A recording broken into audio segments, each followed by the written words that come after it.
இப்போ பாண்டிச்சேரிக்கு டிசம்பர் 5 போகிறதா பிளானு. அங்கே டோட்டலாக கவர்மெண்ட்டே வேற, எல்லாமே வேற.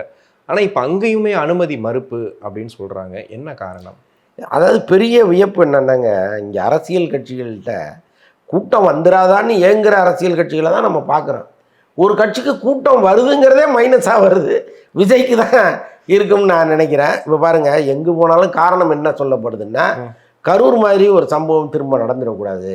நீங்கள் வந்தால் சுற்று வட்டாரத்துலேருந்து எல்லாம் கிளம்பி வந்துடுறாங்க, ஒரு பெரிய கூட்டம் வருது, எங்களால் கண்ட்ரோல் பண்ண முடியல, அந்த கூட்டத்திற்கு பாதுகாப்பு கொடுக்க முடியலங்கிறது தான் இப்போ மிகப்பெரிய பிரச்சனையாக இருக்குது.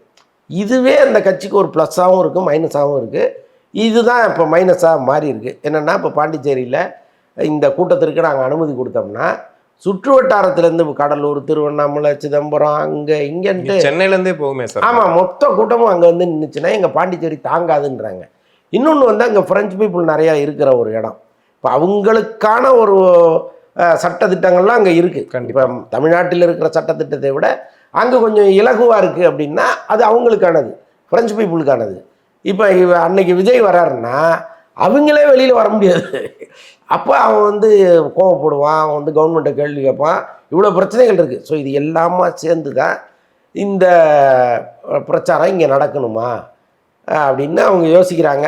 காவல்துறை இது வரைக்கும் அனுமதி கொடுக்கல, அனுமதி இல்லைன்னே சொல்லிட்டாங்க.